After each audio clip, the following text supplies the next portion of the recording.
3-0 head start. Let's see what we did there. That's 0-5. To let replay the point. We have seen 5-0 deficits overcome twice so far.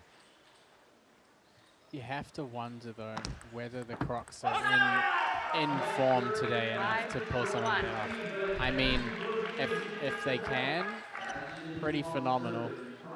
And they may very well be shooting themselves in the foot for not grabbing one extra game in the singles. Good stuff from Brossier. With a 5-0 lead at the start, if we did get to 20 all, it would be the ladies, Hong Lin and Matilda Ekholm, that would play the ultimate golden point. It clips the edge. Brossier just off to an outstanding start there. Well, some confusion about who won that point. That looked like it clipped. Definitely clipped the table. I can't understand the language. Brossier is correct. The angle he's hitting from the center of the table, it's... They're giving the point to Carolina. Here. It's 100%. 100% Brossier's point. You cannot hit the side of the table from an angle so far inside. Frank Arias with his arms out, not understanding why. And Brossier still hasn't left the table. Brossier is waiting for the Gold Rush to say, yeah, you deserve that point, and they're not giving it to him.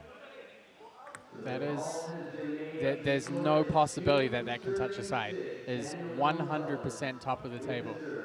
So it should be 5-3. It absolutely should be 5-3. That is a... Brossier fantasy owners might storm the table. Hang on a second. Sure, do I go now? Is that my cue?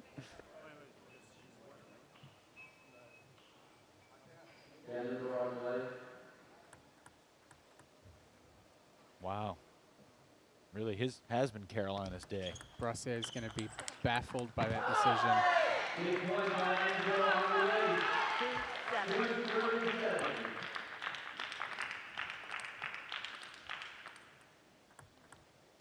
That's definitely one of the, yeah. Well, it's not a good umpiring call, but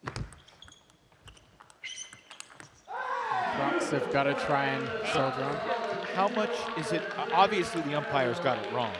How much are you disappointed in Carolina for not saying that it should have? I mean, did the Gold Rush have a responsibility, whether it's DuPont or someone on the bench? You know what? Like, if it's a close call, then you could almost understand. But it's bizarre to me that Brossier was totally correct. To hit the ball from almost the center of the table, how can you hit the side? He was just flabbergasted that, you know, that the players that were out there and the umpires weren't backing him up. Meanwhile, taking the table at 6-2 instead of 5-3, Enzo Angles leaves little doubt, winning 4 straight points against Daniel Gonzalez. See if Gorak can string anything together. There's the first point for Daniel.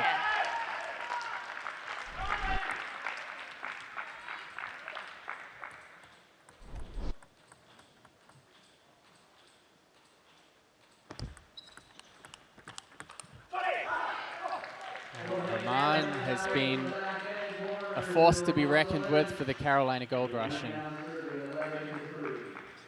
he's had a great weekend. 6-3 in singles. Played well in the Golden Games.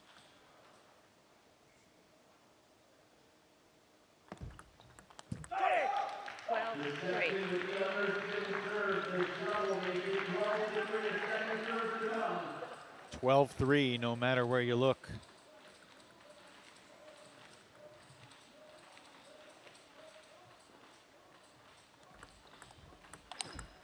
Roman over the table, forehand dominant. 3 out of 4 for Roman. Let's go back to the controversial call.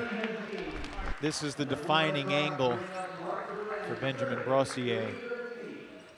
Just look at it's almost the center line of the table. That is 100% top. without any shadow of a doubt. And a double bounce for Hazine on a little dropper. 14. One of the most lopsided matches and lopsided Golden Games. Surprising to see for a Florida team that had been as good as anybody in the league this season. Yeah, things just haven't gone their way today. And momentum-wise, I mean, the Carolina players are looking unbelievably sharp out there today. 15-4. Entering this weekend, their only Golden Game loss was a Golden Game that Ojo was not active for. There's at least one common thread. Hazine Just threads the needle. He has been a breakout star for Carolina today. 3-0 sweep over Gonzalez in singles, and then taking 3 out of 4 over Mark Duran. Hong Lin cannot finish it herself here, but she can get pretty darn close.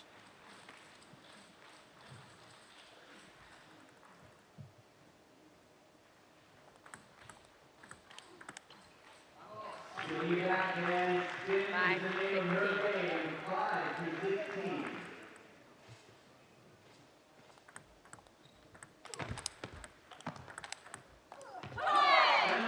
Hong Lin, 17-15. a strong anchor for the Carolina Gold Rush. Showing why the team has been able to rely on, put its trust in her. Over and over again, you're absolutely right. 5. And she just has such a rich background in the sport at the highest levels of the game.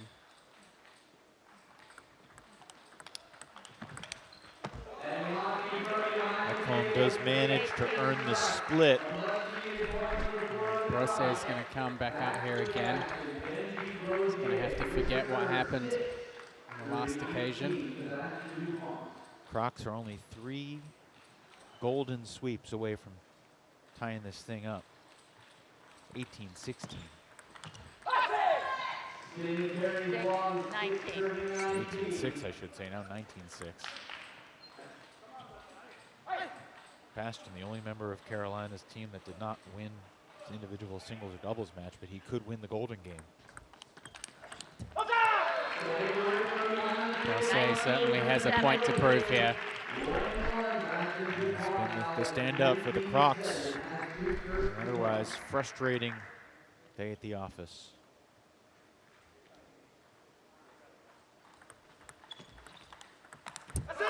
So DuPont creates Golden Game point. They've already clinched the match, but this could match the biggest win in MLTT history. He won't get it. Brossier brings the ball back. 20. It's justice for Benjamin Brossier. I mean, he's really been the star performer for the Crocs. And what is usually a really strong team lineup, Brossier has kind of stood out head and shoulders above his teammates in this matchup. Gonzalez didn't score against Enzo earlier this game. And he's not going to here. Enzo doesn't even need to hit the ball. Gonzalez flips his paddle in the air in frustration, and Carolina makes a convincing statement to finish the Chicago weekend. 18-3.